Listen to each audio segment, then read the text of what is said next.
Good morning दोस्तों, आज है हमारी यात्रा का 29वां दिन। आज 5 अप्रैल है और हम लोग अब उदयपुर से आगे निकल रहे हैं अहमदाबाद के लिए। हमने उदयपुर 2 दिन स्टे किया हुआ था। हमने इस बीच काफ़ी रिलैक्स भी कर लिया और उदयपुर एक अच्छी सिटी थी रिलैक्स करने के लिए। तो हम चार्ज अप हो गए हैं और अब निकल चुके हैं आगे और आज एंट्री कर जाएंगे गुजरात में। हम हैं golden quadrilateral national highway network पर। मैं आपको सबसे पहले बता दूं कि अब मैं उदयपुर से अहमदाबाद की तरफ जा रहा हूं और इस वक्त मैं जो मेरी साइकिलिंग कर रहा हूं वो कर रहा हूं गोल्डन क्वाड्रिलेटरल नेशनल हाईवे पर।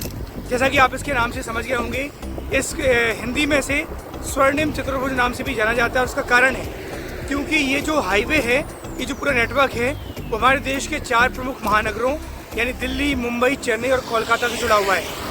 और अगर इसके इतिहास पे जाएं तो हमारे देश के पूर्व प्रधानमंत्री स्वर्गीय श्री अटल बिहारी जी वाजपेयी जी ने 1 जनवरी 1999 को इसकी नींव रखी थी।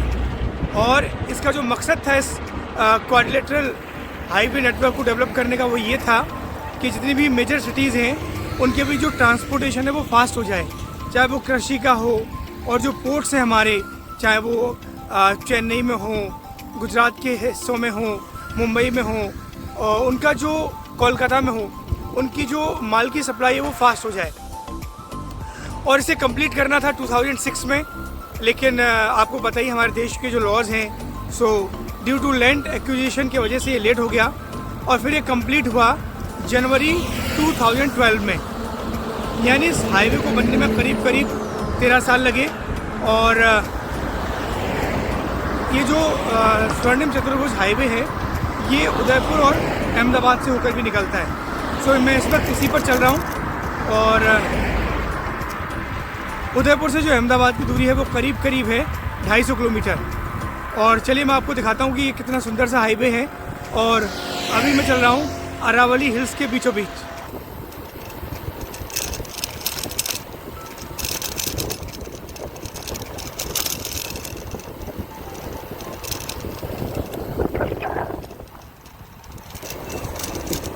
और ये देखिए खूबसूरत सा हाईवे है जो कि सीधे हमें ले जाएगा अहमदाबाद, यानी गुजरात में एंट्री हो जाएगी हमारी थोड़ी देर के बाद। गाइस, आगे चलकर चित्तौड़गढ़ के लिए भी रास्ता कटा हुआ है फॉर 200 मीटर। सो आप लोग चित्तौड़गढ़ भी जा सकते हैं और इस हाईवे पर बिल्कुल सीधा चलना है तो आप पहुंच जाएंगे अहमदाबाद। ये देखिए अरावली पहाड़ियाँ, इनको काट कर ये हाईवेज बनाए गए। कितने सुंदर हैं ये देखने में। दोस्तों, सच में हमारा देश बहुत सुंदर है। बस इसे देखने के लिए सुंदर सी आंखें चाहिए और थोड़ा सा वक्त।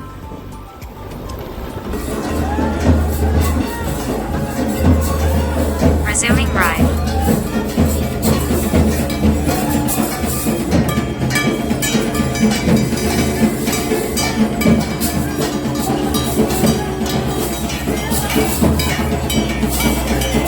Pausing ride.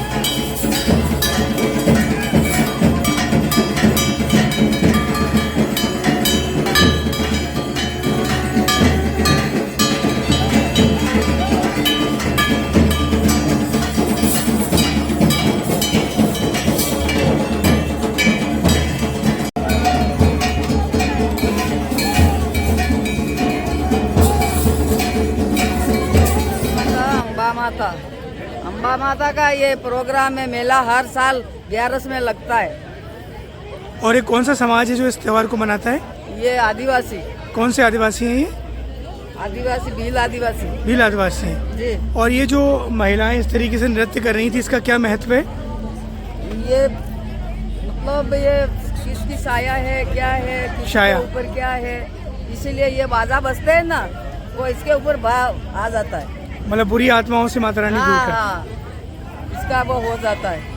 जहाँ कहीं मंदिर जाते हैं, कहीं बाबा के जाते हैं, कहीं जाते हैं, तो ये बाजा बजते हैं ना। ये भी आ गए हैं पीछे। हाँ, ये भी आ रहे हैं।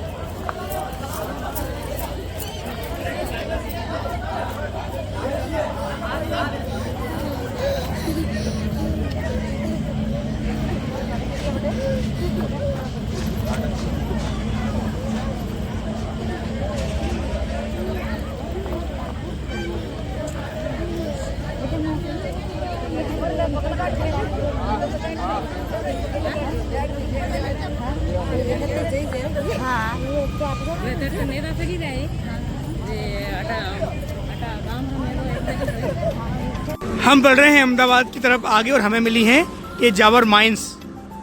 तो आप देख सकते हैं ये यहाँ पर मिनरल्स हैं, यानी एक बहुत बड़ी संपदा है जिसका यहाँ के लोग और सरकार जो है वो इस्तेमाल करती है। गाइस, हम अपने सफ़र में लगातार आगे बढ़ रहे हैं और अरावली की पहाड़ियों के बीच से गुजर रहे हैं और हमें मिला है एक छोटा सा टाउन जिसका नाम है प्रसाद। प्रसाद नाम का ये टाउन है जो कि अभी राजस्थान में पड़ता है, यानी कि अभी तक हम गुजरात की सीमा में प्रवेश हमने नहीं किया है। ये देखिए सामने अच्छा टाउन है छोटा सा, हालांकि हम हाईवे पर चल रहे हैं तो हम सिटी के अंदर नहीं गए। सो गाइस, शबदेव में यहाँ पर आपको एक तीर्थ नगरी भी पड़ती है, तीर्थ नगरी केशरिया जी। सो ये एक तीर्थ नगरी है, ये एक धार्मिक स्थल है और ये जो आप सीधा रास्ता देख रहे हैं सीधा जाता है अहमदाबाद के लिए।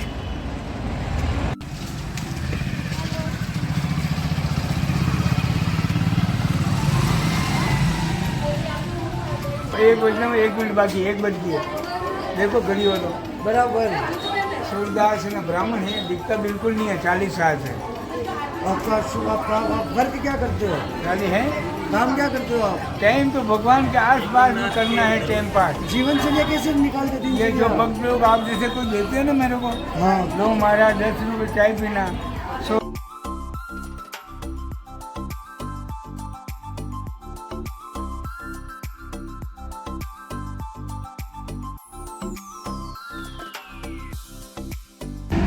तो दोस्तों, ये जो सामने आपको दिख रहा है ये है ग्रीन मार्बल्स का रॉ, यानी कि अरावली पहाड़ियों से इस मटेरियल को निकाला जाता है, पत्थरों को खोदा जाता है और फिर कुछ इस तरीके से इन्हें मैश करके पाउडर बना लिया जाता है और फिर इसी रॉ का बनती है आपकी ग्रीन टाइल्स। आपको बता दें कि हम ऋषभदेव में हैं और ऋषभदेव में ऐसी 200 से ज़्यादा माइंस हैं सरकार की तरफ से, और ऐसा कहा जाता है कि यहाँ से 9% ग्रीन मार्बल जो है पूरे देश के लिए अवेलेबल होता है। और हम बढ़ रहे हैं आगे अहमदाबाद के लिए। वो देखिए दोस्तों, आपको वो सामने नज़र आ रही होगी, वो माइनिंग है, यानी ग्रीन मार्बल की वो एक माइनिंग है जो कि आपको सामने नज़र आ रही होगी।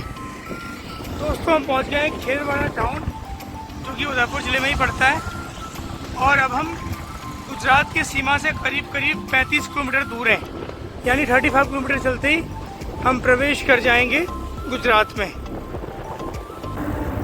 दोस्तों, उदयपुर के बाद हमने एंट्री कर ली थी राजस्थान के एक और ज़िले डूंगरपुर में, और इस वक्त हम डूंगरपुर ज़िले के किछीवाड़ा जो गांव है उसके बीच से गुजर रहे हैं।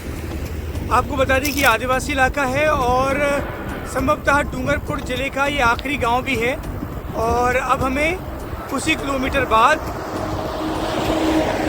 गुजरात की सीमा मिलने वाली है, हम गुजरात में एंटर कर जाएंगे। सो डूंगरपुर ज़िला हमारा आखिरी ज़िला है राजस्थान का। राजस्थान में हमने दोस्तों 29 दिन का ये सफ़र था, हालांकि एक दिन हम गुड़गांव सोना रुके थे, तो राजस्थान में कुल 28 दिन रहे और 28वें दिन शाम को यानी रात में अब हम पहुँचने वाले हैं गुजरात।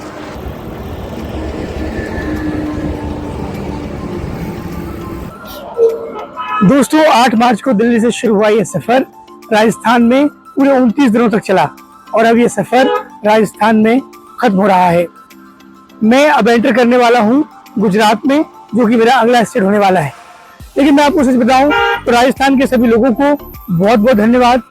मेरी ये साइकिल है जो कि 29 दिनों तक पूरे राजस्थान में चली, चाहे वो आपके स्टेट हाईवेज हो, नेशनल हाईवेज हो, भारतमाला का रोड हो, ग्राम पंचायत की सड़कें हों या ग्राम की बहुत ही कच्ची सड़कें, वो भी सब इसमें शामिल रहीं। तो मैं और मेरी नंदी पूरे 29 दिन तक हम लोग राजस्थान में घूमे हैं और उसका सारा अनुभव मैंने वीडियो के थ्रू आपके साथ शेयर किया है। और कई सारी ऐसी यादें हैं जो मैंने अपनी डायरी में कैद कर ली है, जो कि ताउम्र मुझे याद आती रहेंगी।